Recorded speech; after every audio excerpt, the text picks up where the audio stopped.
So this is the infamous Gibson studio, and this is where you've built, well, this is in Houston, but this is where you would have built maybe millions of dollars of ad campaigns. Is that right? Well, yeah, sure. Yeah. Yeah, jack it up there. Millions. Wait, what do you mean? You're don't be shy. Oh, I'm not shy, believe me. I mean, you're the guy that owns the copyright on the phrase "life's a bitch" and then you die. I know that you told me that when I was 17, but also you did the hold the pickles and the onions on the Burger King song. You All the did. pickles, all the lettuce. Special orders don't upset us. Let's hope that you don't. Hope that you'll let us have it your way. Right. See, like that. And you didn't even have ChatGPT or Claude back then. Didn't have what? I mean, you're probably a little too old, but you're not. There's this thing called AI. Yeah, I've heard of it. I do HI. HI. What's HI? Human intelligence. Oh, human intelligence. See, that's the genius about you. You will actually create a brand, a clothing brand or something that said it's called HI, right? Yeah, right. Absolutely. I mean, there's a big. I've got a good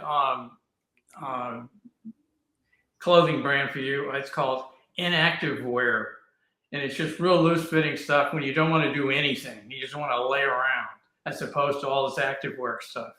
I've got inactive wear. I mean, so you basically eat chips and watch horse racing when you're wearing it? Yeah, yeah. Just lounge around. It's inactive wear. Just do nothing. So this isn't for monks and for yogis, but it's just for everyday boomers, right? Yeah. Yeah. I'm cool with it. I mean, you've given me some ideas for some of my old little startups. I always turn to you for stuff. And I do want to say one other thing. You were the first person to drive a motorcycle around the world through a marketing campaign for Toyota, right? It's for boy, you're going way back on me. No, it wasn't Toyota. It was to me the motorcycle brand. I can't even think of it. It was a motorcycle. I can't think of the name of it. Yeah, we drove it around the world. So you can remember who won? That's So like 60 years ago or something. I did that, or 50 years ago. So that would make you like what? That would make you 63 years old then? Yeah, no, that would make me. When I did that, I was in my 20s, so that's a long time ago. Yeah, I can't even think of the name of the motorcycle. That's pretty embarrassing. No, that's all right. Well, I mean, you can probably still remember who won the Derby the first year you went, right? I can only remember having a Derby party the year that Ferdinand won out of the one hole, by the way. So that means you're gonna like Renegade. Great. No, I'm not gonna like Renegade. I probably won't like anybody. I know it's not really your. Well, it's actually kind of your race. I remember you hit the. Again, my mind is weird. I remember snippets of things. I remember you hitting Sarava in the Belmont at a big price, right? Yeah, I've had some big prices in the Belmont over the years. Doesn't mean I can remember them all, but I had some big ones in the Belmont. The Derby, I came close a couple of times with big prices, but I'm kind of a 9-2 Derby guy. You know, kind of an always dreaming 9-2. I really loved. I can't think of his name. He led all the way and lost. I loved him, and he was only 9-2 or something. I like California Chrome, but I couldn't bet him at 5-2. So the Derby has a big luck quotient, you know, because of the 20 horses. Yes. And I don't like big luck quotients. I want a smaller one, not a bigger one. And so the Derby's fun, but it's not my. I'm not going to get rich on the Derby probably ever. Yeah, I closing argument. That was the horse, right? Yeah, and Invisible Ink. I think I bet both. Invisible Ink. Yes, and yeah, that was he was like 50-1. Had the lead, and then Monarchos went by him like he was standing still. So but it paid a lot. I gave that to people that ended up betting it to place, which was smart. I didn't, of course. So I think the place bet is one of the worst bets at the racetrack. I think they should just get rid of all the place pools, all the show pools, and just only have a win pool. That's me personally, though. Yeah. Do you agree? Well, I agree that the only way you're going to win at this game is to pick winners, and so that's why I don't like vertical bets either. I'm a horizontal bet guy. I don't want to bet who can run fourth. Well, hopefully anybody in the race can run fourth. So, unless I want to think I have the exact call and then go all or something, I'm not going to ever bet a superfecta. So, but horizontal, you pick winners. That's what I think you have to do to win. I mean, that's the game.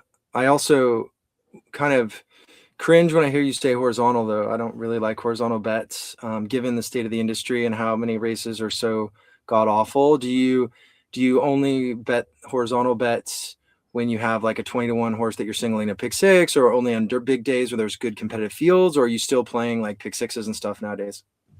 No, I don't play the pick six hardly at all now, and it is for the reason if I wasn't really, sort of lazy now. My years were the '90s and early 2000s. That's when I played pretty seriously. But California, where I sort of played most of the time, is really difficult to play horizontal to find 5 races in a row. I mean, it's almost impossible to go 5 races without having 2 maidens for starters, and I'm not a maiden guy. So it's tough. I should switch to Oaklawn, but I'm kind of lazy. I have to learn a lot of new stuff. Oaklawn's my kind of track. No turf course. Don't run a million different distances. 5 furlong, 5.5 furlong, 6 furlong, 7 furlong. They run 6 furlongs as the sprint. So, well, we used to hang out when we were at the racetrack, and I was, a punk kid that was trying to steal your long shots and figure out ways to argue with more conservative, younger friends of mine playing pick six tickets. And it was really competitive in a good way because it challenged us to beat each other. But I guess I was going to say that I remember you played baseball, and I know you went to Berkeley, and then I thought you did something in Louisiana or something. So when you say Arkansas, that's what made me think of that. So I grew up in New Orleans, so I'm a fairgrounds guy. Oh, that's right. Because Matt didn't do some television on the fairgrounds too? Well, he went to Tulane. So, okay. You should say he went to the fairgrounds and also got a degree at Tulane at the same time. But yeah. So is that where it all started for you? Like, where did you? Well, probably not. But where did you? I started going to the track really early with my father, but we had to travel because we were in Texas then. But then when we moved to New Orleans, I was about 14. I started going to the track pretty much every day. It's a long meet in the fairgrounds, and from Thanksgiving through April, and I went almost every day. 14, 15, 16, 17, those years of my life, and it was great. Fairgrounds was really a cool place. New Orleans, I feel like a great city. So, well, New Orleans will expand your mind a little bit too, and it'll help you not just on the Bourbon Street alcohol, waste your mind. I'm talking more about the creative arts and the alternative thinkings and the voodoo. And I don't know if you ever saw the episode on the reality show I did where I took the guys to this voodoo spot and they ended up breaking their curse and winning. No, I didn't see that, but you never saw the show I did? Which show? The gambler show? I saw that. That was again Horseplayers. Horseplayer. Okay, I saw that. Yeah. Yeah, Horseplayers. Yeah, it was it's on Amazon now, but it was 10 episodes. But anyway, one of the episodes we went to New Orleans, and the producers, most people don't know how reality television works, but producers come to the cast and they offer suggestions of directions for the show, and then they will nudge you. You can do whatever you want, but they brought up, let's get these guys to a voodoo shop and Helmer's is alternative, and we'll break the curse and then we'll see what happens. And sure enough, one of the guys, Lee, who's one of my favorite people on the show, he ended up qualifying for the NHC and stuff. But I love New Orleans. I love the music. I love the pop-up bands, the the inclusion. I've been to Jazz Fest once. But we'll get back to the horses in a sec. Do you ever do Jazz Fest? Well, I mean, now you're in Houston, right? So it doesn't matter. Yeah, but it's a relatively short drive. You can get over to New Orleans in about 6 hours. Yeah, no, I've done Jazz Fest many times. And remember, growing up when I did, which is ancient history. I mean, a long, long time ago in New Orleans, I went to a club for teenagers. You had to join, and we had on Friday and Saturday night Fats Domino, Ike and Tina Turner, Dave Bartholomew, Ernie Cato, Wow. all kinds of cool people. So it was great. Not to mention just all the local bands. The Radiators is a really good band. Yeah, music is a thing for me. It helps me get my mind off of everything, because like I'm constantly thinking and analyzing and predicting what odds are going to be and what horses are going to be used in a tournament and what scenarios can happen. And when I listen to music, I'm just kind of absorbing energy and feeling something that's not in my head. So that's why it helps me out. Yeah, well. So I wanted to talk and frame some of this around. We had a chat with Vic Stauffer last night, and I thought it was really interesting because, we're at this point where we kind of need to reach out to the masses here. We need to create like a think tank around ways of not only stopping the bleeding, hopefully not putting tourniquets on, coming up with fresh ideas. And I know you have a historic background in marketing. That's why I brought that up in the beginning. You were weren't you like one of the youngest people at BBD&O or something like that? I was young for being a creative director at BBDO, yeah. Yeah, BBDO. So I remember that was one of the things I enjoyed hanging out with you, is because you're always thinking outside the box. And so you have a lot of experience in helping companies do well. I even remember, Gibson, I can remember stuff like you told me one ice cream company that was selling at a bad, volume, and all of a sudden they doubled their prices and they became, successful. So there's like stories like that are very interesting. But for horse racing, I wanted to pick your brain, and I want to invite on the entire community. We'll do more of these. We're going to start to have more shows around innovations, ideas to help racing, and not just like the typical stuff, but you have at least the foundation that you can give, I think, some of the viewers and myself. What are some like key ideas and focuses or focal points that we can use to, on one end, address the dying boomer, no offense, population of horse players, but and market to them, but also, and I'm not sure you're going to have the answers, but I just want to continue to build, a database of all the ideas. But how can we get to grow this game again, given the competitive forces, given the fact that it's 2 or 3 times more expensive than a football bet? How do we attract new fans? So just walk me through your logic if this was like an agency meeting and we're in Mad Men. Well, first of all, the whole subject of racing and sort of saving horse racing is not new to me. The first article I wrote on this was in 2005. That's 21 years ago. And the title, I think, was The Carrot That Can Save Racing. So save racing, I was talking about it back then. That's where a lot of people. Then it kind of fades away, and then it comes back, and now it's a big deal again. People are realizing, let's say in your state, Hollywood's gone, Bay Meadows is gone, Golden Gate's gone. So suddenly, we better save racing. In good advertising, good marketing, and that's the solution to it all, by the way. I mean, everything is a box. Think of your product as a box of Tide soap. Put it on the table. You got to sell it. Well, every 7 years, they change the label. They add orange or lemon or something. They do something to keep it revitalized. Racing is the same old box. In fact, I wrote an article in 2013, so 8 years later, the box, racing needs a new box. And first of all, you have to do good advertising, you have to know your prime prospect. A lot of companies don't. They know who they want to be their prime prospect. Well, that's garbage, but you have to know your prime prospect. Racing is probably the only company or the only situation I've ever seen where I'm not sure they know what their product is. So not only do they not know who they're selling it to, they don't even know what it is. That's tough to overcome that. So, and what I mean by they don't know what their product is, 50 years ago, 100 years ago, whenever, it was a sport. It was, in fact, it was America's #1 spectator sport. And it was accurate when you consider how many tracks there are, how many days they run. More people watched horse racing live, went to the facility than any other sporting event. So it was America's #1 spectator sport. Well, guess what? That's not true anymore. And so as they finally started to realize that, and recently the big word is entertainment. We're not a sport. By the way, it's not even in the sports section anymore. It's not covered in sports. Okay, so it's not a sport, guys. Forget it. I mean, yes, the jockeys are athletes. Yes, the horses are athletes. All that wonderful stuff. I'm not knocking any of those people, but you can't sell it as a sport anymore. Okay, entertainment. Okay, let's say we want to get new people into this game. Okay, it's a game, by the way. I'm sort of ahead of myself.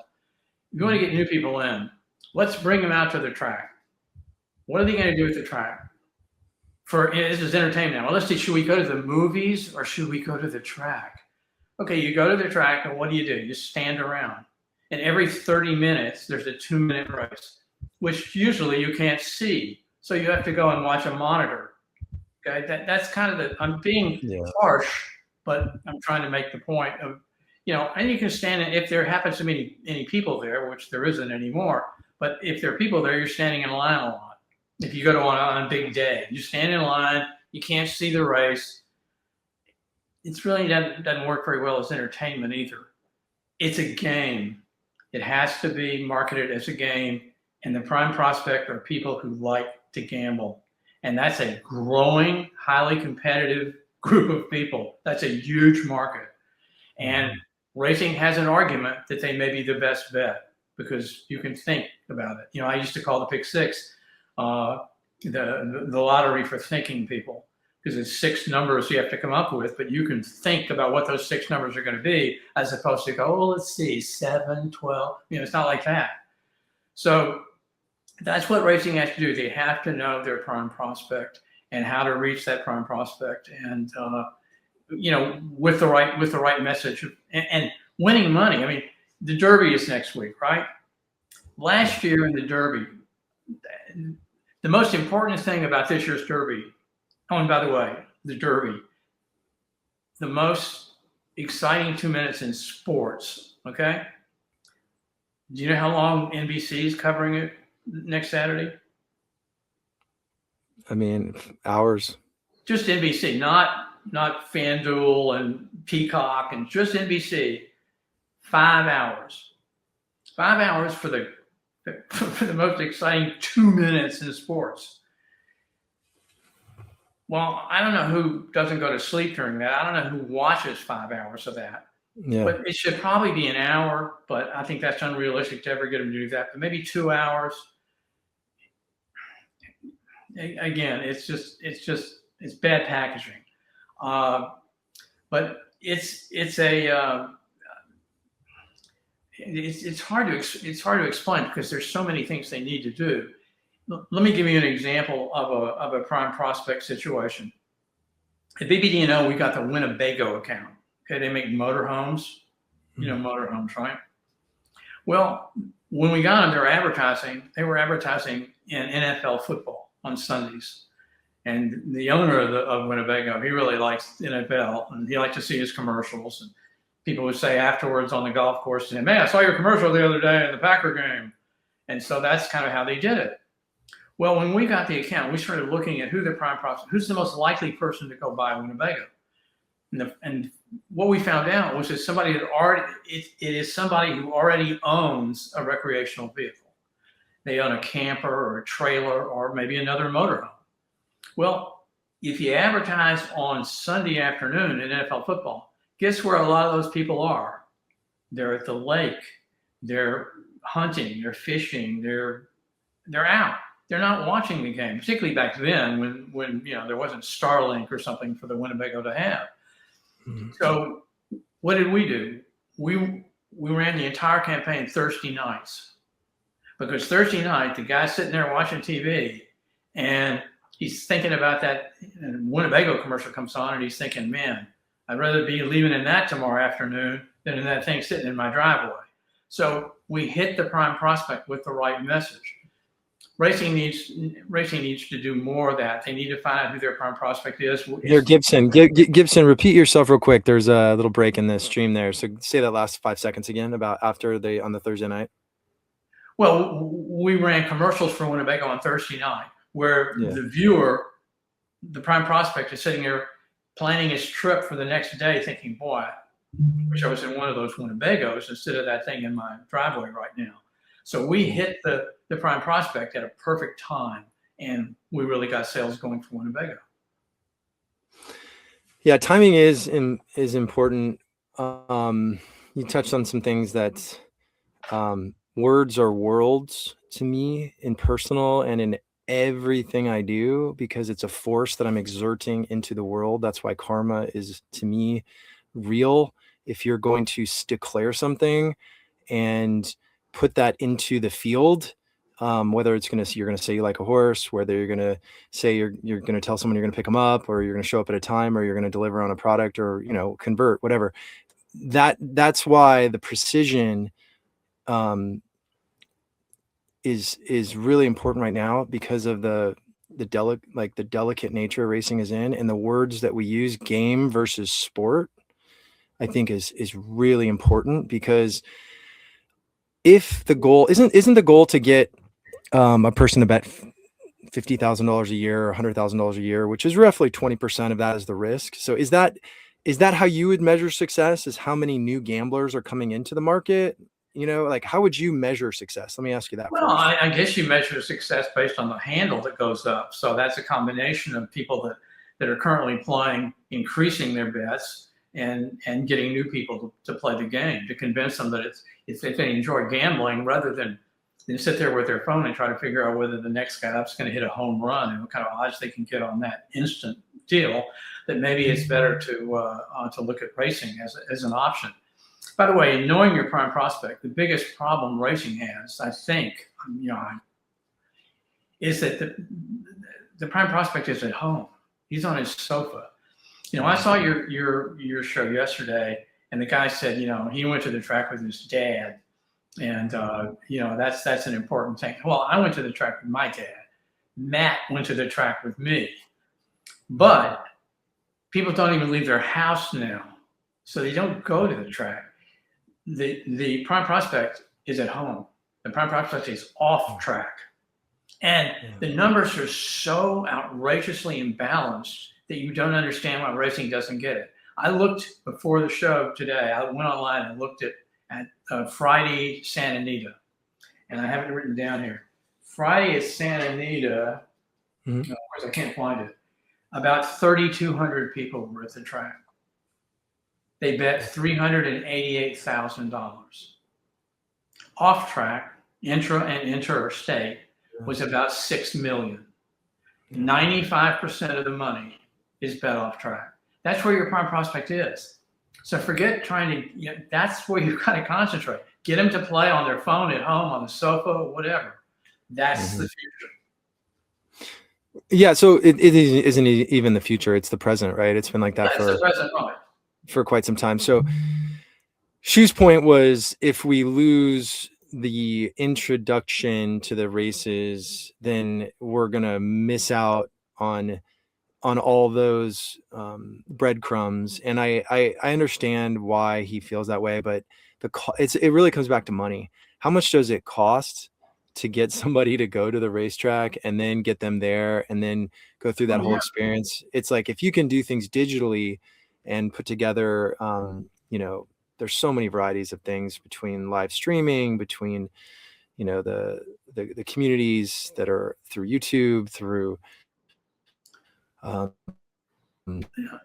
even the ADWs now are doing stuff. Like there's so many of us. So what's that? I said everything, the world's changing, the times are changing, if you want to use Bob Dylan. But racing doesn't want to change. They want it to be the same way, and they want people to come to the track, and they want people to do this or that. But you don't make it. If you're a shoe company and you're selling, saddle Oxfords, you're in trouble. You better switch to tennis shoes, because that's what people are wearing now. So you have to make adjustments. Well, yeah, you've always had that ability, that instinct to kind of like say things that are needed to be said, or that are kind of buried in the subconscious and the unconscious. But you're a realist, and so you're not afraid of calling a spade a spade. And I think let's go through this a little bit, and then we'll touch more on the betting side. But so from your eyes, prime prospect number one is whom right now? Is it still at this point in time, given the fact that so many people are dying and that so many people in racing are finding other alternatives? Is the prime prospect, is there one? Is it a 40-year-old engineer that's like a day trader? Is it a 60-year-old guy who loves football and likes horse racing? Like, how do you segment that out? Well, I don't know exactly how to do that, but it's people that like action. It's people that like to gamble. I mean, that's your prime prospect. Somebody that's gambling in other stuff. One of the interesting things about the whole concept of a racino, where you add slot machines or other forms of gambling to the racetrack, the most important thing there is it would bring gamblers to the racetrack. People would be coming to play slot machines or blackjack or whatever, but they are gamblers. They like to gamble. They like to take risks. And while they're there, you have to convince them that maybe the better game to be playing while they're there is at the track. So that's the whole concept of that. You know, racing was accused, and I guess to some degree it's accurate, way back when, of not wanting to be on TV too much because people wouldn't come to the track. And so they passed in the 50s and 60s, and mainly the 50s and 60s, I guess, a lot of opportunities to be on television because maybe people wouldn't come to the track if it was on TV. Well, that didn't work out too well for them. They lost an awful lot of opportunity for people to find out about them because they stayed off of television. Well, that's kind of what you're talking about today. No, let's get everybody out to the track. They're not going to come. Mm-hmm. If you built a track today in Los Angeles, let's say that you got really hot at the tournaments and you became a billionaire and you wanted to save racing in California, and Hollywood's gone, Bay Meadow's gone, and go. You wanted to build a new track. Would you build it in Beverly Hills? Would you buy 100 acres in Beverly Hills and build a track? How about Malibu? You want to build a track in Malibu? No, you build it, outside of Bakersfield somewhere, and put up stands like at a high school football game, because not a lot of people are going to go to the track, but they're going to bet it from their living room. I mean, it's the inevitability. It's the evolution of humankind. We went to a wheel. We went to dentistry. We went to medicine, to pasteurization, to canned foods, to vehicles, to telephone, to internet, to AI. And so at this point in time, there's, like I said, it's about the money it costs to acquire the new customers and how expensive it is to try and find a better, and get them in person, when the majority of the people that want to go to the track aren't really interested in betting like big money anyway, because the people that like to bet big money are the ones that are, hardcore gamers or engineers or day traders or thinkers or just mathematicians. And let's go back to the message for a minute. Okay. Let's say that we know who the prime prospect is and some idea. Now what do we want to say to him? Well, what racing has been saying is, boy, this is fun. Look at me. Look at all the people jumping up and down as the horses run down the stretch. That's been sort of the message forever. Well, that's boring, and it's not selling the game. Next weekend at the Kentucky Derby on Saturday, the Derby card, if they do what they did last year, handle-wise, they'll do $350 million. Now, let's do, I don't know what the actual takeout average is, but let's make it easy for me and say it's about 20%. Yeah. That means 80%, or $280 million, is going to be paid out next Saturday in winning tickets. That's what you tell people. You want a piece of that? You want a piece of $280 million next Saturday? Watch the card at Churchill and make some bets. That's what you tell them. You show them, if you're going to run print ads in the newspaper, take pictures of the actual tickets. Show pick three, total bet $16, winner $1,982. Show a bunch of winning tickets. Show the money that you can win playing the game.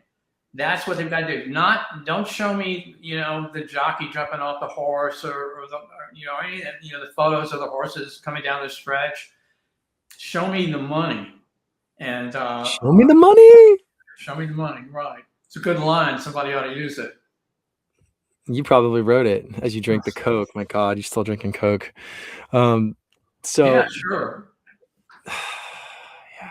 Anyway, all right. So this whole idea of getting the messaging right around the pot prize is important. That will pique their interest in a day where focus is really difficult to maintain right now. Christian, I think it was 2005 or 2006, the pick 5, not a bet that I play, but the pick 5 at Churchill on Derby Day, ending, the actual Derby itself paid $845,000.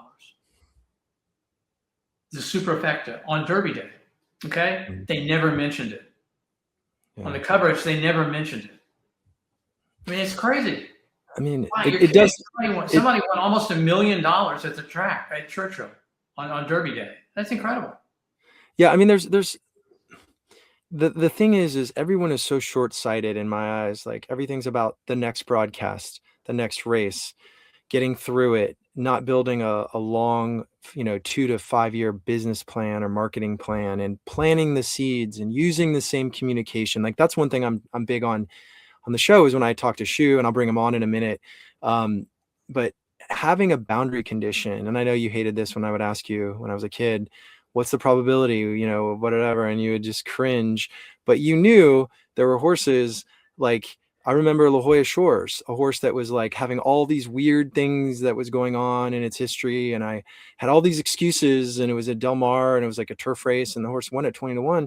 And you couldn't necessarily put a number on it, but you're like, that's a good bet. And obviously pretty much any horse that's 20-1 is a good bet if you like it, if you got enough behind you. But that's the thing, is these themes of communication. So prize money, and also like, to me, odds. Like, let's talk about that real quick. Odds versus money line versus probability. Knowing that everyone sees like 5 or 6 or 10 or 20, and they don't really know what that means. Do you have like a vision? I know Del Mar, there was a time where they put probability next to the odds, or the percentage of the money in the pool next to the odds. What would you do, given that you've got money line and you want to attract sports bettors plus 500, you got 5-1, and you got 18%? How would you use those terms, given that we need messaging around gambling? Do you have any ideas about that? No, I have no ideas about that. I really don't. I mean, all I want to do is tell the right person that the best game is horse racing, and you can win a lot of money if you know what you're doing. And the learning curve, which scares the hell out of the industry, all you need, give them the right incentives, and they'll deal with the learning curve. I mean, tell me that I can make $1 million by learning Greek, and I'll learn Greek. Okay, so that's the deal. That it becomes an incentive. It's realistic. These are real people that cash these tickets. They're not, a Stanford PhD guys that are geniuses or something and have some edge. You can work hard and win at this. And, I'm a charts player. That's really slow. That's a lot of work. But to me, that's the best way to analyze a race. Is I need to look at the charts for that day to find out whether 109.2 is really good or not. If I'm in Oakmont, there's probably 5-6 furlong races that day, and if that's the slowest time, well, then it's not as impressive. So I have to, but that takes a lot of time. That's the way I play. I'm sort of old fashioned. I realize that. But when I used to go to Del Mar in the winter from Minnesota, it was 6 days a week for starters. And the races were full, and I'd leave the track, pick up the farm, leave the track, pick up food, go home, start handicapping from about 7 to midnight, get up the next morning from about 9 to noon. So about 8 hours, then head over to Del Mar. And people say, well, what do you do on Tuesday, which was the day off? I say, I do my laundry. I mean, it's a full-time job. So, but, I did well. I had some good, I was a pick six player back then. So I did well. But I know you were one of the best pick six players of all time, and I know you have some stories on that. And I wanted to go into that. I also wanted to say real quick, because you brought up something that made me think too, that gentleman there's a church that was going under, and you sent me an article, and again, it got no publicity except a few horse players saw it, but there was a church that was going under in or near Inglewood, and the owner of the church, I don't know if it was the minister or who, but took his remaining tithes, or I don't know, maybe it was his personal money, and he hit the pick six for like a couple $100,000. And it's stories like that. And to your point about hard work, I'm sure this wasn't a guy who's going to take money from the church, or even it's probably his own money, but it was at that point. And so there's ways to win at this. And you inspired a bunch of us when we were younger, to take it serious and to not just like goof around. So, and I want to bring on Shu he's a guy, if I don't know if you saw my last show, he's in there. He's a great horse player, fun, bigger than life guy, average horse player. But I wanted to have you kind of like talk to some of your scores in the pick six real quick, because I know you've hit so many pick sixes that are crazy. And I know you even have a story. Well, let's just talk about horses right now, but tell me about some of the stories that you have with the pick six and how much different it was back then when you were at Canterbury and everything. And welcome, Shu. It's good to have you, even though we can't see your face because you're probably upset about, Renegade getting the one. What's up, boys? Under the weather big time, but I just jumped on board. And first of all, Gibson, I'm a big fan of your sons. I met him years ago at Monmouth Park. Matt's an absolute great dude, great handicapper. Love Matt. Love all the TVG guys. I tweeted out this morning, the biggest thing we're going to miss about FanDuel and TVG are the mornings like we have leading up to the Derby. This breakfast at the Downs, which is phenomenal. I mean, the whole crew does such a good job. And this is where I don't think the industry realizes how much we're going to miss FanDuel TV on mornings like today, when you can wake up and watch all the works and get the interviews behind the scenes they just do such a great job, and it's going to be such a miss for racing moving forward.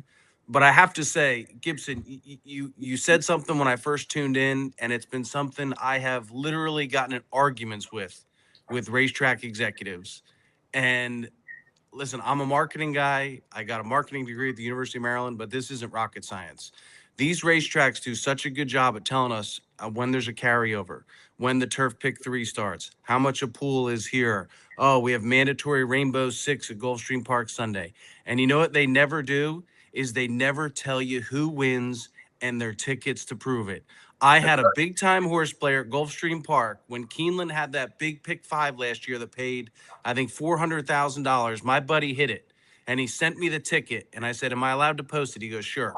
I posted it on Twitter. I said, hey, it was hit at Gulfstream Park. It was a Keeneland pick 5 or pick 6. I can't remember. And not one person from either marketing team at Gulfstream or Keeneland retweeted that post.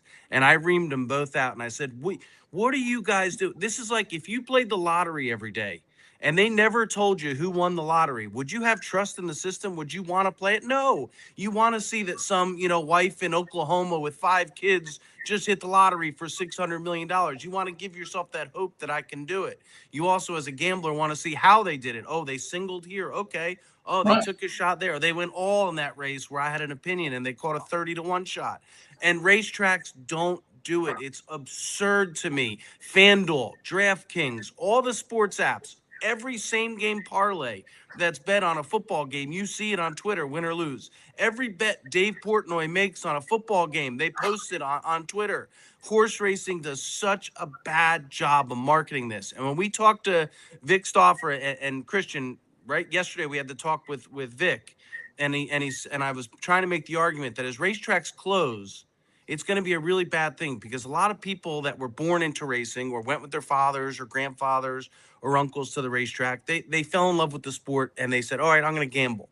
And then they got a real job, made more money, and they could gamble some more. And as racetracks close, we're going to lose that opportunity to bring our kids and grandkids into this game. And his argument, which we understand because we've been in horse racing our whole lives, is what a great betting product this is, right? What great scores you have. The problem is, unless you're born into going to this racetracks with your father, your grandfather, you're never going to know that because the marketing teams at these racetracks don't tell you about it. Well, I mean, I don't disagree with you in terms of what's happening with racing. The unfortunate reality, though, that I think you have to factor in is that people don't leave their house anymore, much less go to the racetrack.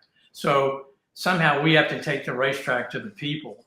We have to take we have to put the, you know, FanDuel was leaving us, but hopefully somebody will fill in. But we have to take the product into the house because they don't live in their house anymore. They don't go into the track. And part of it, I mean, Christian mentioned sort of a realistic part of it, which is if it's going to cost me $20 to park at Del Mar and $10 to get in, and then I got to buy a seat, and it costs me $12 for a beer or something, I'd rather spend that 50 or 60 or 70 bucks at home betting the first 3 or 4 races at the track. So it's a problem. I went to the track with my dad. Matthew certainly went to the track with me, starting at about 5 years old. I mean, Matthew was calling the races from, you know, with horse and jockey on the radio when he was like 5 or 6 years old. So that's the way I came up, like you probably, and so I can relate to that. But unfortunately, I just, you know, tracks are in California. I don't know where you are, Shu, but in California, where Christian is, all the tracks are closing, and it's just a shame. So but somehow we've got to reach the prime prospect in his house probably and get him to realize that this is the best play. Right now, 95% of the money just about on these tracks is being bet off track. And so that's where the money is, and that's who they've got to get to bet horses, and not, you know, who's going to hit the next home run or who's going to get a first down or how many, what the over-under is going to be in the third quarter of the Laker Rockets game. So. Yeah, I 100% agree. And, you know, the racetrack experience where and I give credit to a lot of tracks in this country, because you go to Gulfstream, you go to Monmouth. I bring my daughters to Monmouth all the time. I'm a Monmouth Park guy. And the racetrack experience is phenomenal. I mean, the range now of food and beverage you have at tracks. Breeders' Cup obviously does a phenomenal job. Derby week, everyone going to Louisville this week is going to have a fantastic time. Keeneland, on and on. I mean, the racetrack experience, and especially when you're bringing your kids and your grandkids to get them into this game, I don't know how we replace it. And I understand that everyone's using ADWs and betting on their phones, but to get people into it, you got to bring them out. You know, you got to experience it. You know, it's like almost like watching hockey on TV. Hockey's great on TV, but when I brought my daughters to a Devils game live, they fell in love with hockey. It's a whole different experience going to a live hockey game than watching it on TV. And, you know, if you can get these people to come to the track after they kind of know what they're doing, and they know how to bet, and they have confidence they can win, and they're into the game, then it's a lot better. If you go to the track and you don't know the game, it can be a little boring because there's a race every 25 or 30 minutes. You stand, if there's people there, you stand in line to bet. And so, on the other hand, if you go to the track and you know how to play the game, well, then it becomes exciting. The time between the races, you're talking about the next race and who's going to win and blah, blah, blah, blah. So that's much better. You brought up the Breeders' Cup. Let me just real quickly, while it's on my mind, say that I wrote a little piece for the Blood Horse recently. I mean, within the last few months. And one of the things I wanted to do was I went to the Breeders' Cup race. When the Breeders' Cup's on TV for something like I'm in Central Time from noon to 7 or some, like everybody's going to sit around for 7 hours and watch all these races. It's not going to happen. So what I want to race every 15 minutes.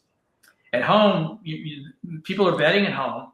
The Breeders' Cup, as fun as it is for us and to go there and all that, the Breeders' Cup should be a tool for getting more people into racing. And so those people who are at home, they're going to be watching on TV. That's the market, not getting people to the track, but getting people to watch at home. If you have a race every 15 minutes, remember there's no lines at home. People are betting on their phone. They can bet really quick, so they don't have to go stand in line. If you have a race every 15 minutes, it's really going to be action packed. And the way to do that is 2 tracks. So the Breeders' Cup is at Keeneland and Churchill, and you're back and forth every 15 minutes. You have a race. That's exciting. Hey, I watched the Masters last week. Okay, I watched the Masters. Now, golf is not one of your fast games. It's pretty slow. I saw a shot every 30 seconds. So-and-so putt on the 18. When just go over to Bob. Bob's in the trap at 16. I mean, you're moving all the time.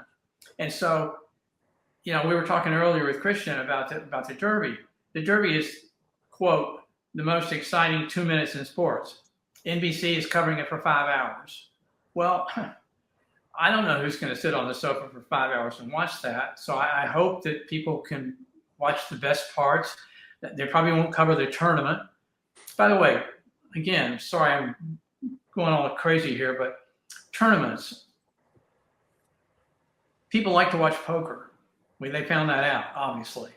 And the little camera with seeing the whole card seemed to be the key. They like to watch good people play poker. I think they like to watch good people play the horses. And racing has a huge advantage because I'm watching at home, and if I think this guy Christian is pretty sharp, and right before the race I find out that he bet 3,000 to win on the 6 horse, I can bet the 6 horse if I want to. I can be involved in the game. Now Christian may not like that because he thinks that a bunch of people are going to bet the No 6 chance. horse.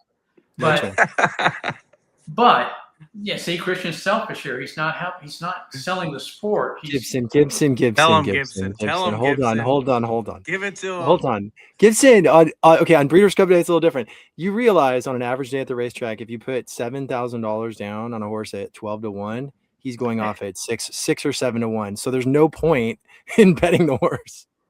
No. Well, it depends on the tournament. Okay, it depends on the size of the pools. I'm talking about the Breeders' Cup right now, where the pools are rather large, and every player at the final table, because that's the way they should do it. They have a final table at the Breeders' Cup. So whatever leads up to that final table, they're there. And each one of you guys at some point before a race, right before a race, has to give your horse out. And people at home on their phone can bet it if they want to. But I'm just saying it's getting people involved and watching really good players. And again, one of the cool things to me about some of the tournaments is I remember early on when I first started looking at tournaments. I'm not a player, and you know why, Christian, but I'm not a player in the tournaments. But they're what I would call sort of everyday people. It's not like a bunch of guys from MIT sitting around on computers figuring out something using AI. It's plumbers and lawyers and whatever. You don't have to be some sort of whiz person to do it. And so anyhow, those are just a couple of other points. Gibson, if I can real quick dovetail on your time in between races at the Breeders' Cup. So I was at Del Mar this fall, and I made friends with a nice older couple from the Wales, and they go to racing events all over the world, Dubai, Saudi, and they came to their first Breeders' Cup in America. And so I saw them at the owner's pavilion, whatever. And later that night I said, "Oh, so what did you think? How was your first day at the Breeders' Cup?" And they said, "Oh my God, just beautiful. Del Mar, what a beautiful place. Everything was fantastic. But we can't believe how much time is in between your races." And it's like all the people do is talk about every horse and how this horse can win and how this horse can win. She said, "It's so boring." And I said, bingo, absolute bingo. It is dead air. And as much as I love Mike Joyce and your son and everybody, and they do such a fantastic job, there's only so many ways and times you can tell me how a horse can win or lose in the next race for 25, 35 minutes sometimes in between races. So I think you nailed that on the head. Absolute nailed it. Yeah, the incredible thing is that when racing goes to the big days like the Breeders' Cup, a lot of times they lengthen the time. So at Del Mar, it may be 25 to 30 minutes, but before the Classic, it's an hour. You have to wait an hour for the Classic so they can talk it in the ground, and pretty soon, I leave the room. So again, tighten it up, get the action there, and that would be a big plus. Big days are big opportunities. So the Kentucky Derby, which is by far the biggest day in racing, and they bet much more than they do in all the Breeders' Cup races combined. Breeders' Cup, maybe the Triple Crown races, certainly the Derby.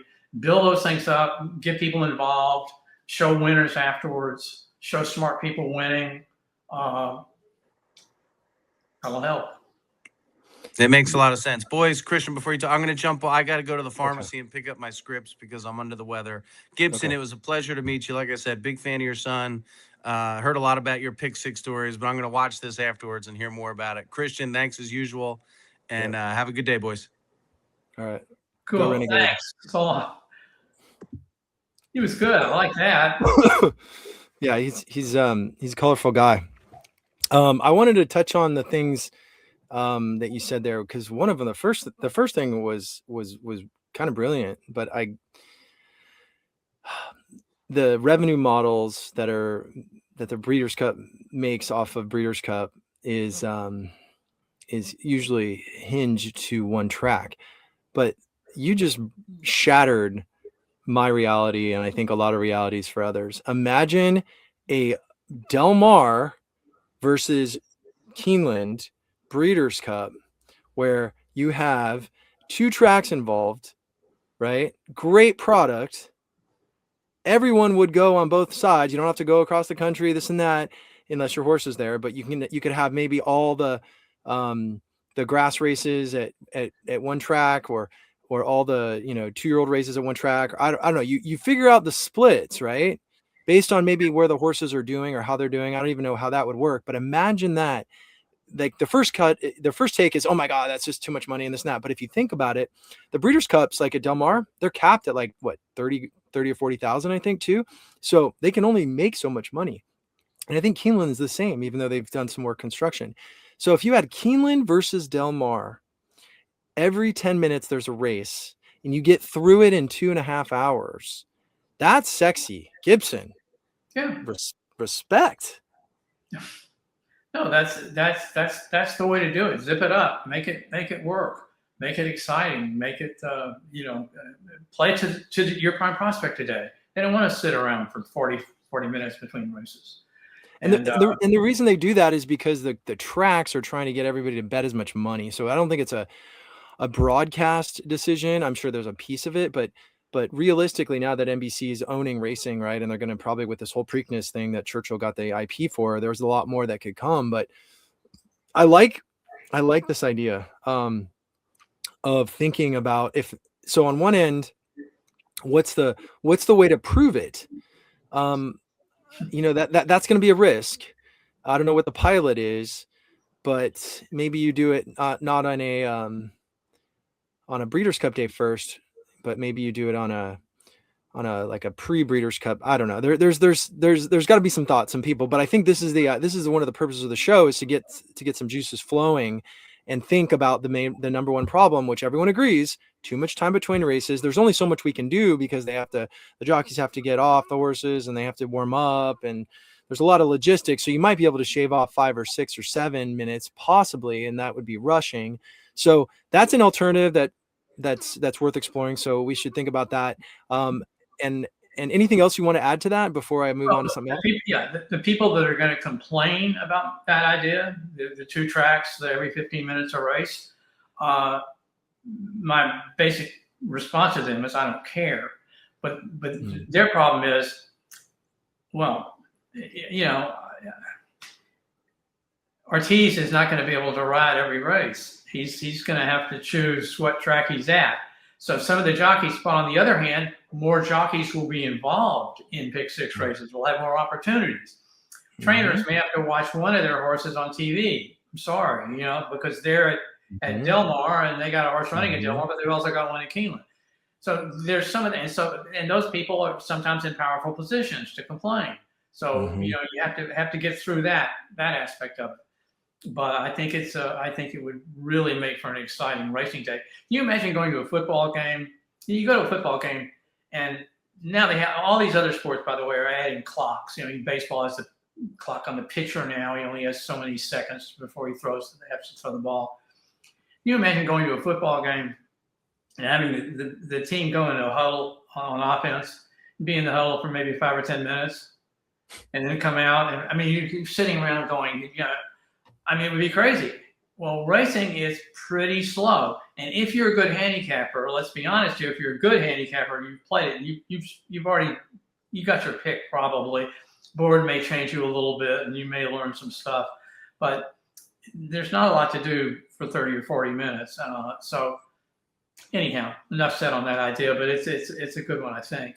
Well, I think you're tapping into the attention span, the deficit disorder, like the dopamine spikes, the reels, the constant validation. Look at me, get me some likes, get me some views. I got to make sure that I'm like in the conversation. So that's a human evolution that's unfortunately tainting a lot of our younger generation, to the point where that matters more than someone's, feelings, or their lives or their livelihood. So it's gotten into me, in that I am addicted to the red zone channel, to the point where I will not watch a football game anymore. And that's just, I can't sit there unless it's the Super Bowl, maybe it's a playoff game, maybe it's the fourth quarter. But this idea of patience and having artificial patience, even I can't watch NBA basketball. I can't sit there and it's like, okay, I'll watch March Madness a little bit, but still, even then, I want the last 5 minutes of the game, and that's when the drama is at its peak. So to me, the red zone for racing is what you brought up. We have the red zone in the sense there's a race every like 10 minutes, depending on what you're betting, right? But to do it on the elite day, you'd still have to answer the question of, how do you take a person who Shu says comes to the track with his father or whatever is introduced, getting them to bet 50,000 or 100,000 a year, which sounds like a lot, but you're only risking 20% of that, or maybe a little more. But that whole piece is this hand holding, right? What did our parents do? Our parents took us there, introduced it to us, told us what everything was based on the basics of the definitions, gave us a little map on what to bet, or how. You gave us, I mean, you were the long shot god, like to all of us as kids growing up. Like, and it wasn't that you bragged about it. It wasn't like, I got this 20-1 shot, you guys got to bet. No, it's like, you're just like, yeah, I like this 20-1. I'll be singling probably this 20-1 in the pick six and this other 15-1 shot, and spending $200. And lo and behold, you were actually somebody that made money doing that. But there's an awe to someone that can be humble with it and deliver. But like this addiction to speed. I mean, my God, I get so frustrated when I'm on driving my car and I have to get behind someone going 80 miles an hour. I'm on my internet and I'm dealing with, 30 megabits per second or gigabytes per second versus, 50 or whatever. So to me, how can we get players up to speed faster? And I know you're, a different generation, but that's, I think, a key piece to this, because even if we did the Breeders' Cup concept, like you talk about, faster races, 2 tracks, 2 sides, maybe there's all kinds of marketing that goes around it. It's really brilliant. But how can we get a player like, let's take, I know you probably don't know Griffin Johnson, but he's a famous YouTuber dude that got part of Sandman and got millions of people watching horse racing, but they're watching it, but they're not really betting on it. Although Sandman's odds were like 6-1. So it definitely did something. But I want you to think about that, and we can revisit this too in the future, but think about how can we take the same concept of having this space, this wasted time that these people are going to the track, not learning how to manage if they're a gambler. We're talking about gamblers, like you said, just gamblers.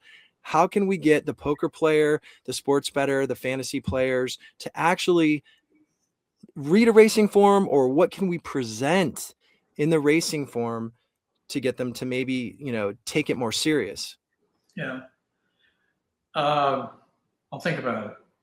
In other words, I don't, off the top of my head, I don't know. I know that, back just for a second on the concept of a couple of tracks and tightening the time. FanDuel, TVG, had the opportunity to do that. The problem that FanDuel had was they became the television outlet for every racetrack in the world. So you go to, some harness track in, Canada, to Del Mar, to so-and-so, and no player is going to play all those tracks. I mean, unless they're crazy. You can't In other words, it would have been nice if Del Mar had done it. TBG in the summer had done a Saratoga Del Mar thing, where those were the 2 tracks they covered. That would have been interesting because you can organize it so it's about every 15 minutes there's a race, and it's all great racing, and you have a group at both tracks. That's an exciting, Saturday afternoon or Wednesday afternoon for that matter, or whatever, how you do it.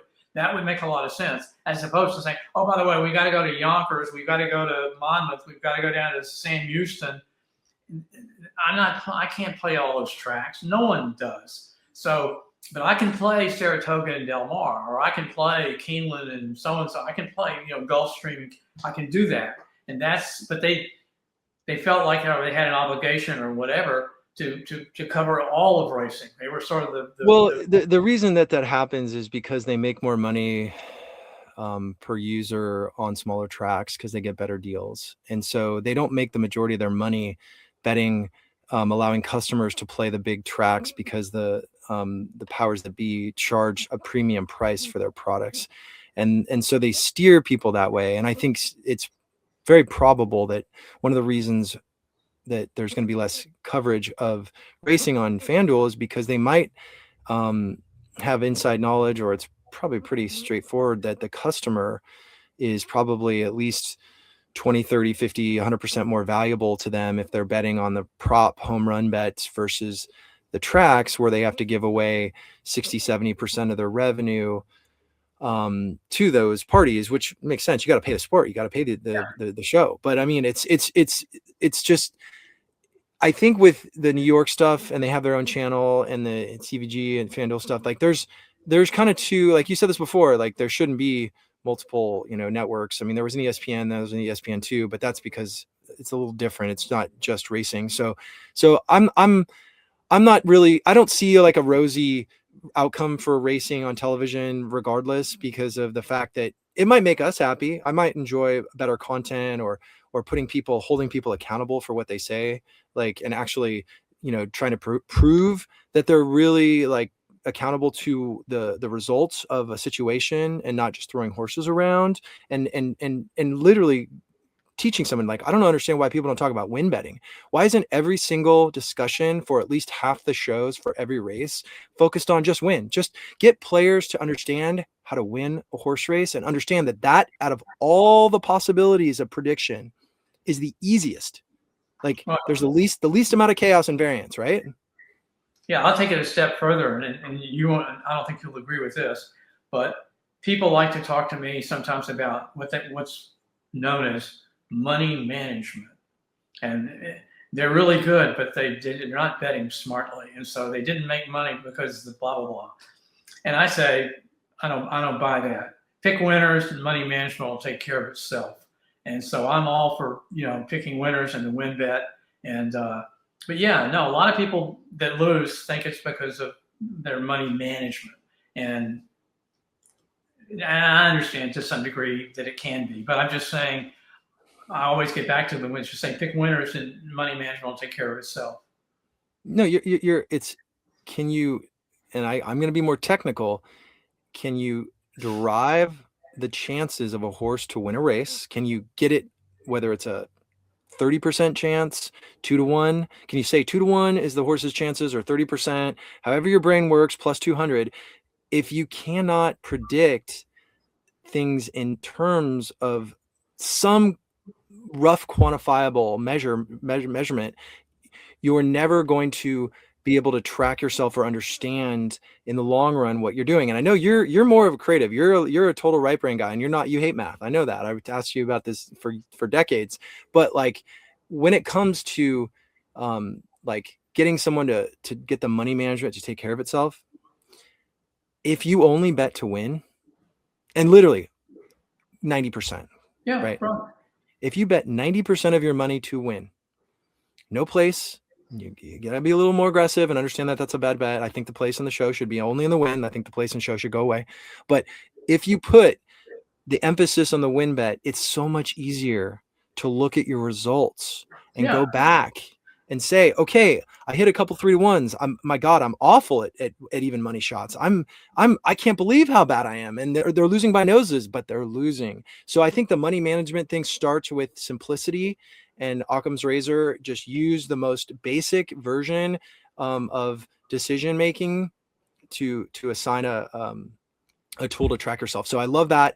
I wanted to go a lot of different places here because I know it's been awesome, and we have an hour. How much more time do you have, by the way, before you got to do something? Yeah, I'm missing a baseball game, but just a few more minutes. What do you got? Okay. Well, I just wanted to ask you a few things about you're a long shot guy. A lot of respect for to me, grown men bet prices, and I think that it takes a certain period of time to get the conviction and to be smart enough to know that you're not just throwing money away blindly at price horses. So I wanted you to kind of walk through just a few things. And I remember the DRF symposium like 15 years ago when there was a time when all the horse players, we got together in Vegas and we had this big symposium, and you spoke about, speed and fade and some of these angles and stuff in between horses and stuff like that. And it was always fascinating, but as a long shot guy, just kind of given the state of the age, there's the CAW guys that are smashing prices. I wanted to ask you, is the CAW stuff affecting your long shots? And then also, do you have any just kind of overall rules that you might want to encourage people on long shots to stay away from, or to consider, like, philosophies or strategies around? Well, first of all, yeah, the betting you're talking about is affecting me, and it's affecting some of my prices. You bet the 12-to-1 and you win the race, and it turns out they went off at 6-to-1. That's not good. And so it's a big negative for me. And I don't obviously play as much as I used to play. I mean, I was a pretty serious player for maybe 3 or 4 months out of the year. I'd play the whole Del Mar meet, or I'd play almost all of Santa Anita back when I was playing California. But no, it's playing long shots. First of all, just the nature of people. I'll tell you one quick story. I used to be asked every once in a while. I even did this at Del Mar a few times. Would I talk to a group before the races and go over the races? Yeah. And this happened to me several times, but I remember it the most at Canterbury. They asked me to fill in for a guy, and I was in the paddock, and there was pretty many people there. I mean, a couple hundred people, and I had to go over all the races. Well, I found myself the first 3 or 4 races constantly saying, I don't really like this race very much, but here's who second race. And then I started saying, but by the way, when we get to the 6th and 7th, and I got some horses I really like. Mm-hmm. Okay, well, so I go through the whole day like that. I get to the 6th and 7th races, and I give them these 2 horses that I really like. They're both 12 or 15-to-1 in the program. Mm-hmm. And so they're all listening in the whole bit. And both those horses won. And both of them went up in price. They both went up over 20-to-1. The big price scared the people away. I guarantee you, the people that I talked to, some people afterwards, they may have bet $2 on each, or $5 on each one of my horses. They get to those prices, they bet 2 instead of 5 because it's 20-to-1 and it's probably not going to win. And so I have to remind them that it's the people betting that determine the odds. So look around you; they're not necessarily the sharpest tacks in the world that are doing this. And so don't get too and people bet jockeys and they bet connections, and don't get too carried away with the fact that it's 20-to-1. That's a negative. That means it can't win. But that's just sort of built into people. They see that and they go, well, he's probably not going to win. Not anything about why he might win, but just the odds themselves scare people away. Mm-hmm. If somebody tells me they really like a 20-to-1 shot, and for some reason I like them as a handicapper, or if I really like a 20-to-1 shot and it goes off and then all of a sudden it's at 25, I bet more. Now it's at 30-to-1 on the board. I bet more. I don't say, oh, I must be wrong. Yeah. So I liked the horse one time. I'll tell you this quick story. I remember the horse. I remember his name. His name was Dancing Candy. I remember that horse. He was like a 10,000 claimer at Santa Anita. Okay. I was at Del Mar playing Santa Anita at the facility in Del Mar, the off-track facility there. And I was studying the form the night before, and this horse, his entire past performance thing was finishing fourth, fifth, and sixth. Okay, he never even finished in the money, fourth, fifth, sixth. And he was running for 25, 20, 25, 20. He dropped to 16, and I looked at the race, the charts, and he finished fourth. 3 horses that beat him had all dropped from 25. And so it was this hidden class play. The only time he'd run for 16, he got beat by a bunch of 25,000. When he was at 20 and 25, he was obviously getting beat by those horses. Well, all of a sudden he drops to 12.5. And there's nobody else in the race. In other words, all the horses are 10 and 12.5 horses. Not even a 16 dropped down there for him. Well, he looked fantastic to me. Well, his morning line was 15. He went off at 45 to 1. I won more money on that one horse than ever before. I just kept betting, and he won. And I had one real concern. The jockey, which normally I don't even like to think about, was John Atherton. Well, I hardly knew who John Atherton was, and so that made me a little, but I knew on the one hand, no one was going to bet it because it had John Atherton on it. So that was a positive. But I told a lot of people at the facility that in Del Mar, I really like this horse. And it was interesting to see how many people played it, how much they played it. An older couple, older than a couple, I gave them the horse. I said, I really like this horse. And Gussie, the woman, bet a double. It was in the first couple of races, bet a double. And luckily, she bet with it won. And so we went crazy. But people tend to bet smaller on it. And if I'd given them a 7-2 horse I really liked, everybody would have jumped on it. But the 45 to 1 was too much. And that double was like the old school double, like first race, last race. Yeah. So right? You know, it's interesting the way people think. But again, you know, I find these horses. You know, Bob Dylan likes to say he doesn't know how he wrote all those songs in the beginning. He hasn't the foggiest idea how those words came to him, and he became extremely religious because of this, by the way. But he said, you know, the early songs, the "It's All Right, Mom, Only Bleeding." He says, yeah, where do those words come from? Darkness at the break of noon, shadows of the silver spoon. He said, I don't know where that came from. Well, sometimes, you know, horse players I know, including myself, will talk a little bit about where it came from. I mean, you're sort of seeing the horse and you're zeroing in on it, but it's just looking better and better and better. And I don't know exactly why it's looking better and better and better. And everything I look at, it just comes together. And so they call it the gambling gods or the racing gods or whatever. But there is that somehow. Like I say, Dylan says he couldn't write any of those songs today. He's still writing wonderful songs, but he couldn't write any of those songs. He doesn't know where the words came from. So sometimes I don't exactly know where the horse came from. I remember, it's funny, my memory's all over the place with you. And we haven't talked more than once in the last couple of years, maybe, but didn't you call you just called you called it voices, right? You said you get voices, right? Yeah, voices, right. Yeah. So you do get these downloads, as my spiritual friends would say, or my hippie Burning Man friends would say, but you get these moments of clarity and you're like, why did I not see that in that horse? Why did I not think about that scenario? Now, in your case, Dancing Gandy probably wasn't a voices horse, but you probably got a little tip like, whoa, I should look a little closer at this and so forth. And on that Dancing Gandy fact, you know, the reason I remember that horse is I do remember you mentioning him decades ago, but there was a guy, I was at the OTB in Surfside that day. And I remember that horse winning and I remember not having it. And so when you lose horses, and especially with long shots, with me, I've always been a flyer guy. Ever since I was a kid, I was always trying to find value, and instinctively I knew that was the way you needed to play. I pushed it too far, but I remember this gentleman with long hair who I always see at the track with flip-flops. I remember the guys, you know, there's like Dale and all these other dudes that would just be there all the time. And I was the kid that snuck in and didn't want to pay the $3. Would go around the back and everything. But this dude, he hit it. And I was wondering why, you know, that's what you do as a kid. You're like trying to learn.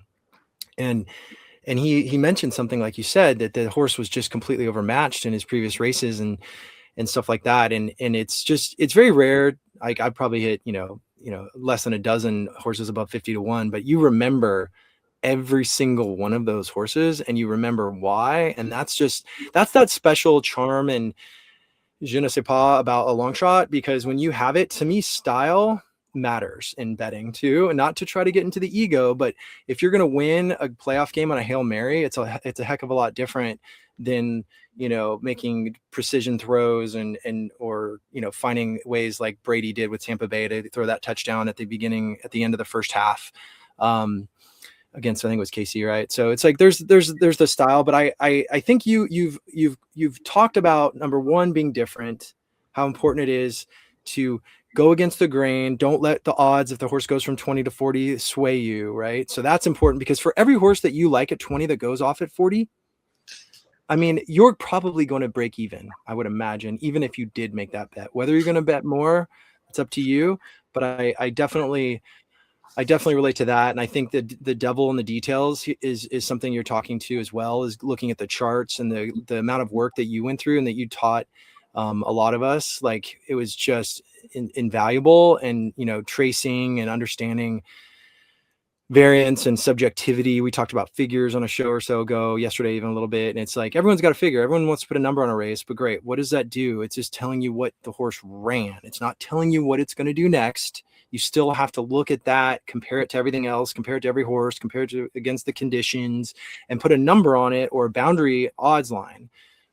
So I guess, is there anything else like I do want to ask you one more story about the cheerleader interference story about your betting, because that's always one of my favorites. But I do want to ask you, just before we end with that, do you have any other things that people should be doing when they're betting? Like, like what should they not do? Also, when it comes to betting, you mentioned win betting is important, but just real quick, close that out for us, because a lot of people, like, you're a god or a godfather to the Pick Six players and to a lot of the people in industry, and you've dedicated your life to this game. And your son is a credible speaker, gentleman, class act, very gifted horse player. So it's like your legacy is living here. But I wanted to see if you wanted to give anybody, anything, I'm not asking for specific angles, but is there anything you want to steer people towards or away from? No, I think you have to be resilient. I think you have to realize that, the best players in the NBA don't shoot 50%. You're going to lose a lot of races. You don't have to win them all. You haven't lost the next race. I used to tell people that all the time, because they would get so down when they lost, and say, well, you haven't lost the next race. But yeah, you mentioned that Vegas racing farm situation where, and I talked in that about edges and trying to find all these little tiny things. And and I'll tell you this one. I mean, this is, because I always tell people this is an example of an edge, and that is, I know people that make a big deal out of equipment changes. Blinkers on, blinkers off, Lasix on, Lasix off, etc. And the thing about blinkers on is, or blinkers off, or whatever, is that when a horse is running his first race, it's not an equipment change. So they don't say that the horse is running in blinkers. And I found that first timers that have blinkers are usually the effort's more serious, either because they're going to show speed, but maybe because they can take turns better or whatever. If it's probably a one-turn race. But anyhow, little edges like that, people sort of like to hear that, because it's something they never thought about. I mean, it's just a silly little thing I bring up, but it's true. First time out, it's not an equipment change. So you might want to check, if you're in a situation where you can, and see whether a horse has blinkers on or not, particularly if it's a horse bred for speed. You think there's some of the workouts indicated may be quick. If it comes out with blinkers on, note that. Yeah, absolutely. I mean, it's also a tricky move, right? Because if you do that, you kind of compromise the fact that you could take them off, or that you could put them on at a horse, because mental is such a big part of horsemanship. And if you start that way, then you can't introduce it as a way to kind of, set off a light bulb. Like you said, I think you're right. If they're looking to win early, they're going to do that. Okay. I would then also tell people, by the way, to stay away probably from what's called inside information. and tips from owners, particularly because they always think their horse is going to win, or trainers, or whatever. Come up with a horse, basically yourself. In terms of other good players, I mean, I know a lot of good players, and Yeah, you do. but if a good player says to me, or if I'm watching TVG, Matt Carothers is a good player, I know him well. If he says that he likes the 6 horse in this race, I'm not going to bet the 6 horse necessarily. In fact, I'm probably not going to bet the 6 horse. But if I'm putting together a pick 5 and I look at that race and I'm 4 deep and I didn't use the 6 horse, now I'm going to at least look at it a second time.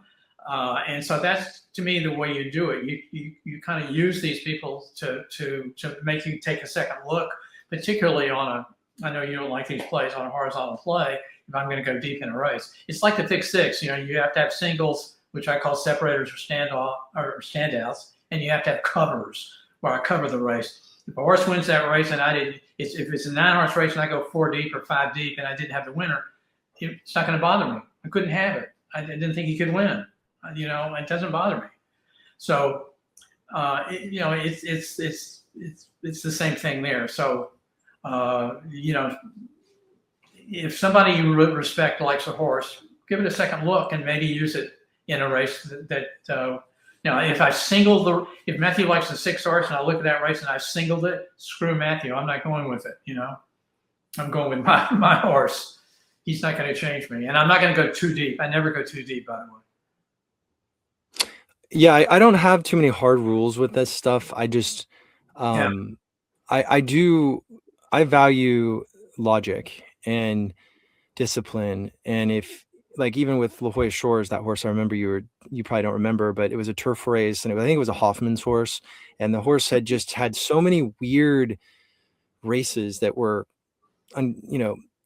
not representative of the value or the actual race that the horse was going to run. And I remember, you were dead right. And it was like 20-1 and the horse won, and it is complete form reversal.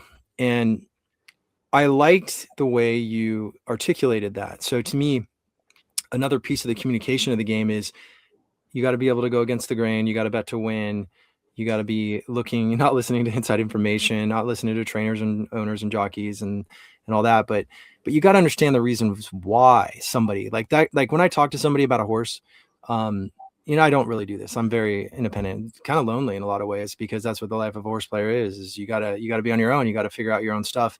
But I want to know, what is the logic for a person putting, their name on a horse, or what is the logic to justify betting a horse at those odds? And I think that's where it would be really nice if some of that was streamlined too, because there's levels, there's tiers, right? First favorites, second favorites, third favorites, long shots, whatever. But there's these ideas, like you said, when you see Dancing Gandy and his figures are really low, but he's going up against this hard class, and he's dropping down, like that's like, hidden. And, that kind of logic is very interesting. And I think that's where this game is also in need of more support with the words. But anyway, that's what we needed. We needed a dose of some marketing genius. And I'm hopeful that you'll make it back to California. I know you hate California now, and that you're happy in Texas. And I know California's kind of crazy and wacky in so many ways with taxes and everything else. But let me just let you, if there's anything else you want to add to closing it, go ahead. But just tell us, like, the cheerleader thing, because everybody needs to know, like, that there are bets in horse racing. Horses like maximum security can get disqualified for political reasons probably, and then spooking horse on the turn and jockeys falling off. But tell everyone real quick about the interference, because you bet a lot of football and you were a hell of a football player too. I know better. I bet sports for a while, and because like everybody else, I thought I always knew who's going to win the games, and of course I don't, because there's this thing called the point spread, which really smart people figure out, and over-unders. But you remember the really bad beats in horse racing too. Mm-hmm. But in sports, I had a couple of really weird ones. You mentioned the weirdest, and but before I'll do that, I bet against I think it was against the Knicks one time, and the Knicks were favored to win by 7 or something, and they were ahead by 9, and they were going off the court, and the time was running out, and forget it. And Earl Monroe, a Knick, had the ball. He turned and shot at the opposite basket from mid-court and hit it, and they gave the points to the other team, and I lost the bet. Now that's really goofy. Cheerleader interference. Again, it was a situation where I was ahead in the game. The other team was desperate to score. They threw a Hail Mary pass way down, I mean, like 60 yards down the field, with 28 seconds left in the game. And cheerleader on the other side got inbounds, and the receiver of the team that was on offense ran into the cheerleader. And it was called cheerleader interference, serious. And he put the ball on the 8-yard line with something like 18 seconds to go. And on the next play, they got to a touchdown pass. And I lost a really large bet. And so there's a lot of ways to lose. And I've found them over the years, believe me. Yeah, well, that's what makes it. If it makes you stronger, though, right? That which cannot kill you can, and hopefully you're still able to find some of your long shots and everything. But that was great. I'm glad that you're probably not going to be going too big on the Derby either. It's crazy. It looks like a long shot year, by the way, to me. Just generally speaking, it kind of looks like a long shot year. And maybe that Chad Brown horse has only been out a couple of times. Watch out. I mean, I think he's 15-1. I think he drew the 15 hole. So we'll see. Yeah. I'm gonna do a little piece around the Derby, just about favorites versus long shots. But I'm with you. You can't take these horses at those prices, man. It's just too much. And I'm not saying I'm gonna win every time, but long run, like, those horses are they're not for me. So, all right, brother. Well, really good to see your face after all these years, and we'll do it. Maybe I'll come out to Texas sometime, or if you want to come to the Derby next week, I've got a spot. So, just let me know. Tell Matthew hello. If you see him, he'll be there. Oh, well, yeah. You tell Matthew hello, and tell Joan I said hi, and Okay. we'll keep it going again. Thanks for the ideas, mate. That was great. Thanks a lot.